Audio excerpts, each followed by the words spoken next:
रामायण की एक छोटी सी कथा।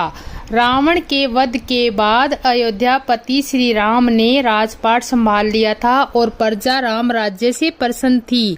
एक दिन भगवान महादेव की इच्छा श्री राम से मिलने की हुई। पार्वती जी को संग लेकर महादेव कैलाश पर्वत से अयोध्या नगरी के लिए चल पड़े।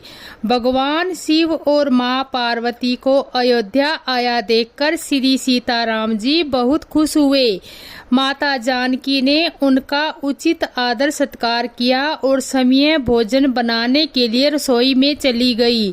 भगवान शिव ने श्री राम से पूछा, हनुमान जी दिखाई नहीं पड़ रहे हैं, कहाँ है? श्री राम बोले, वह बगीचे में होंगे। शिव जी ने श्री राम जी से बगीचे में जाने की अनुमति मांगी और पार्वती जी के साथ बगीचे में आ गए। बगीचे की खूबसूरती देखकर उनका मन मोहित हो गया। आम के एक घने वृक्ष के नीचे हनुमान जी दीन दुनिया से बेखबर गहरी नींद में सोए थे और एक लय में खराटों से राम नाम की ध्वनि उठ रही थी। चकित होकर शिव जी और माता पार्वती एक दूसरे की ओर देखने लगे। माता पार्वती मुस्कुरा उठी और वृक्ष की डालियों की ओर इशारा किया। राम नाम सुनकर पेड़ की डालियां भी झूम रही थी। उनके बीच से भी राम नाम का उच्चारित हो रहा था। शिव जी की इस राम नाम की धुन में मस्त मगन होकर खुद भी राम राम कहकर नाचने लगे। माता पार्वती जी ने भी अपने पति का अनुसरण किया।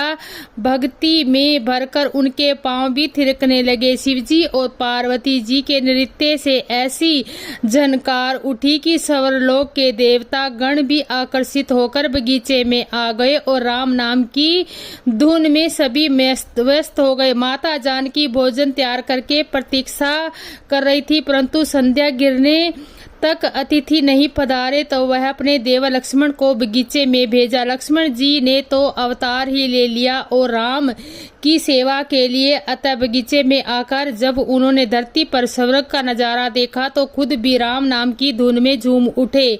महल में माता जानकी परेशान हो रही थी कि अभी तक भोजन ग्रहण करने कोई भी क्यों नहीं आया। उन्होंने श्री राम से कहा, भोजन ठंडा हो रहा है, चलिए हम ही जाकर बगीचे में सभी को बुला लाए। जब सीताराम जी बगीचे में गए तो वहां राम नाम की धूम मची हुई थी। हनुमान जी गहरी नींद में सोए हुए थे और उनके खराटों से अभी तक राम नाम का नाम निकल रहा था। सिया राम भाव विहल हो उठे। श्री राम जी ने हनुमान जी को नींद से उठाया और प्रेम से उनकी तरफ निहारने लगे। प्रभु को आया देखकर हनुमान जी शीघ्रता से उठ खड़े हुए। नृत्य का माहौल भंग हो गया। शिव जी खुले कंठ से हनुमान जी की राम भक्ति की सराहना करने लगे। हनुमान जी सकुचाए लेकिन मन ही मन खुश हो रहे थे। श्री सिया राम जी ने भोजन करने का आग्रह भगवान शिव से किया। सभी लोग महल में भोजन करने के लिए चल पड़े। माता जानकी भोजन परोसने लगी। हनुमान जी को भी श्री राम जी ने पंक्ति में बैठने का आदेश दिया। हनुमान जी बैठ तो गए, परंतु आदत ऐसी थी कि श्री राम के भोजन के उपरांत ही सभी भोजन करते थे। आज श्री राम के आदेश से पहले भोजन करना पड़ रहा था। माता जानकी हनुमान जी को भोजन परोसती जा रही थी, पर हनुमान जी का पेट ही नहीं भर रहा था। कुछ समय तक वो उन्हें भोजन परोसती रही, फिर समझ गई कि इस तरह से हनुमान जी का पेट नहीं भरने वाला। उन्होंने तुलसी के एक पत्ते पर राम नाम लिखा और भोजन के साथ हनुमान जी को परोस दिया। तुलसी पत्र खाते ही हनुमान जी तो संतुष्टि मिली और वह भोजन पूर्ण मानकर उठ खड़े हुए। भगवान शिव शंकर ने प्रसन्न होकर हनुमान जी को आशीर्वाद दिया कि आपकी राम भक्ति युगों युगों तक याद की जाएगी और आप संकट मोचन कहलाएंगे। पृथ्वी पर 3 ही रत्न है, जल, अन्न और सुभाषित मीठी बोली। मूर्ख लोग पत्थर के टुकड़े, हीरे, मोती, माणिक्य आदि को रत्न कहते हैं। आइए इसे अगले प्रसंग कुबेर का घर से बेहतर समझते हैं। एक साधु विचित्र स्वभाव का था। वह बोलता कम था, उसके बोलने का ढंग भी अजीब था। उनकी मांग सुनकर सब लोग हंसने लगे। कोई चिढ़ जाता तो उसकी मांग सुनी अनसुनी करने से अपने काम में जुट जाता था। साधु प्रत्येक घर के सामने खड़ा होकर पुकारता, माई अंजलू भर मोती देना, ईश्वर तुम्हारा कल्याण करेगा, भला करेगा। साधु की यह विचित्र मांग सुनकर स्त्रियां चकित हो उठती थी। वे कहती थी कि बाबा, यहाँ तो पेट भरने के लिए लाले पड़े हैं, तुम्हें इतने ढेर सारे मोती कहाँ से दे देंगे? किसी राजमहल में जाकर मोती मांगना। जाओ बाबा जाओ, आगे बढ़ो। साधु को खाली हाथ गांव छोड़ता देखकर बुढ़िया को उस पर दया आई।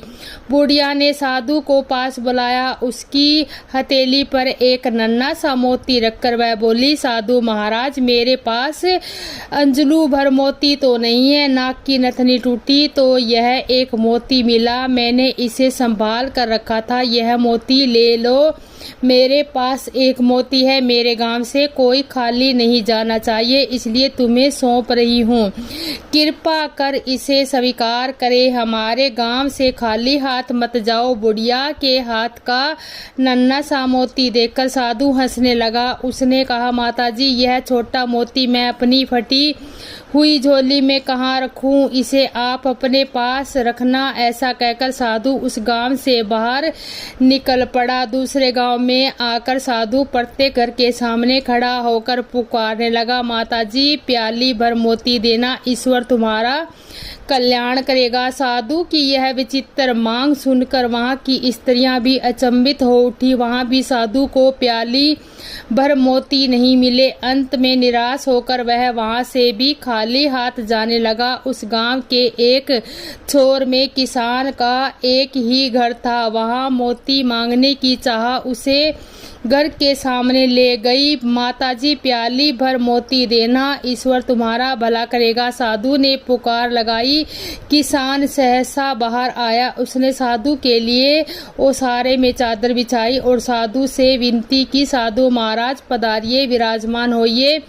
किसान ने साधु को प्रणाम किया और मुड़कर पत्नी को आवाज दी, लक्ष्मी बाहर साधु जी आए हैं, इनके दर्शन कर लो। किसान की पत्नी तुरंत बाहर आई। उसने साधु जी के पांव धोकर दर्शन किए। किसान ने कहा, देख लक्ष्मी, साधु जी बहुत भूखे हैं, इनके भोजन की तुरंत व्यवस्था करना, अंजलू भर मोती लेकर पीसना और उनकी रोटियां बनाना, तब तक मैं मोतियों की गागर लेकर आता हूँ। ऐसा कहकर वह किसान खाली गागर लेकर घर से बाहर निकला। कुछ समय पश्चात किसान लौट आया। तब तक लक्ष्मी ने भोजन बनाकर तैयार कर रखा था। साधु ने पेट भर भोजन किया। वह प्रसन्न हुआ। उसने हंसकर किसान से कहा, बहुत दिनों बाद कुबेर के घर का भोजन मिला है, मैं बहुत प्रसन्न हूँ। अब तुम्हारी याद आती रहे इसलिए मुझे कान भर मोती देना, मैं तुम दंपत्ति को सदैव याद रखूंगा। उस पर किसान ने हंसकर कहा, साधु महाराज, मैं अनपढ़ किसान आपको कान भर मोती कैसे दे सकता हूँ, आप ज्ञान संपन्न है, इस कारण हम दोनों आपसे कान भर मोतियों की उपेक्षा रखते हैं। साधु ने आंखें बंद कर कहा, नहीं किसान राजा, तुम अनपढ़ नहीं हो, तुम तो विद्वान हो, इस कारण तुम मेरी इच्छा पूरी करने में सक्षम रहे। मेरी विचित्र मांग पूरी होने तक मैं हमेशा भूखा प्यासा हूँ। जब तुम जैसा कोई कुबेर भंडारी मिल जाता है तो मैं पेट भरकर भोजन कर लेता हूँ। साधु ने किसान की ओर देखा और कहा, जो फसल के दानों, पानी की बूंदों और उपदेश के शब्दों को मोती समझता है, वही मेरी दृष्टि से सच्चा कुबेर का घर है। मैं वहाँ पेट भरकर भोजन करता हूँ, फिर वह भोजन दाल रोटी हो या चटनी रोटी, प्रसन्नता का नमक उसमें स्वाद भर देता है। जहाँ आदित्य का वास है वहाँ मुझे भोजन अवश्य मिल जाता है। अच्छा, अब मुझे चलने की अनुमति दे, ईश्वर तुम्हारा कल्याण करे। किसान दंपत्ति को आशीर्वाद देकर साधु महाराज आगे चल पड़ा।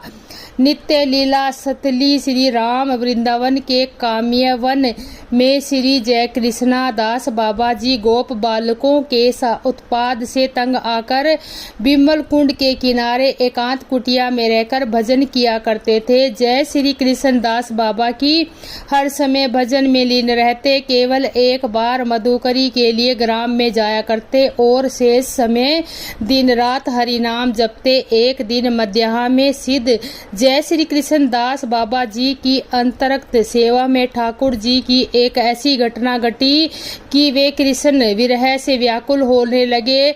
हुआ ये कि उस समय बिमला कुंड के चारों ओर असंख्य गायें और गोप बालक आकर उपस्थित हुए। गोप बालक बाहर से चीख कर कहने लगे, बाबा प्यास लगी है, जल पिला दे। जय श्री कृष्ण दास बाबा ने पहले से ही गोप बालकों के उत्पात से परेशान थे, इसलिए बाबा चुपचाप अपनी कुटिया में बैठे रहे।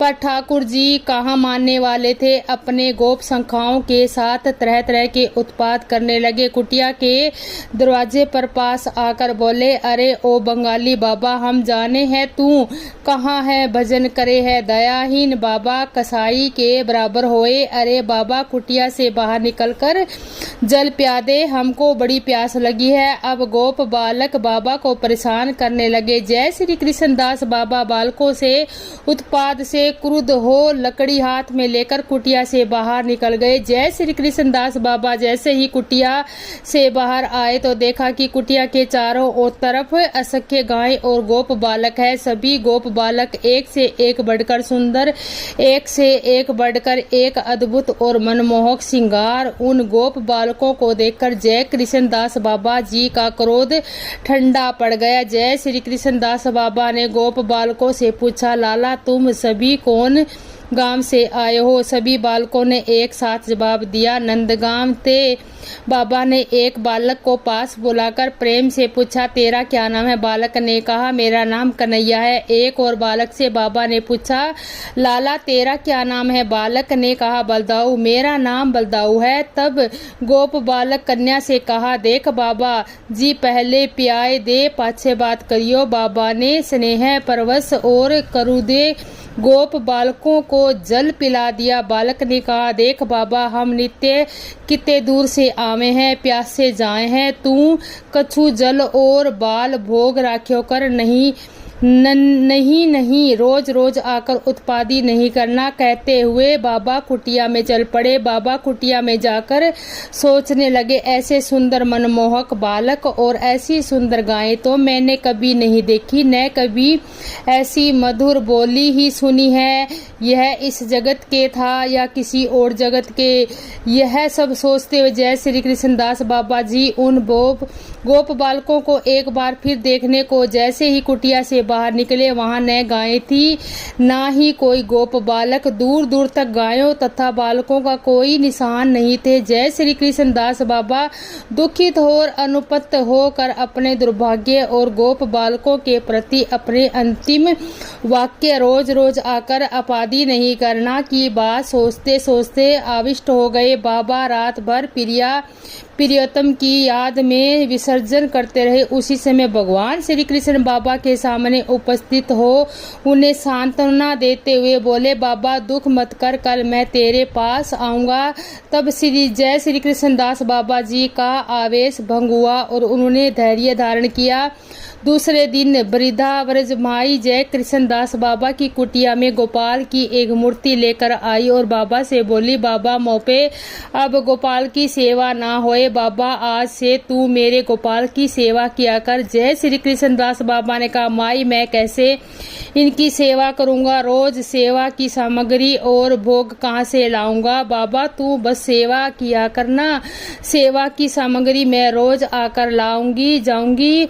तो गोपाल को बाबा को देखकर ऐसा कहते हुए वृद्धा माई चली गई। गोपाल जी की रूप माधुरी देख बाबा मुंद हो गए और उसी रात जय श्री कृष्ण दास बाबा को संपन्न में वृद्ध माई के रूप में दर्शन हुए। गोपाल ने उल्टी रीति है, अगर कोई बुलाता है तभी उसके पास नहीं जाते, तो कभी कोई नहीं बुलाता तो उसके पास जाते हैं। उनके मानस पटल पर भी कभी उदय नहीं होते, पर उनके प्रेमी भक्त उन्हें नहीं भी बुलाते तो हाथ जोड़कर अपने भगत के पीछे पड़ जाते हैं। जय श्री कृष्ण दास बाबा ने उनके आने की उपाधि मानकर उनसे ही यही कहा कि रोज रोज आकर उपाधि नहीं करना। इसलिए आज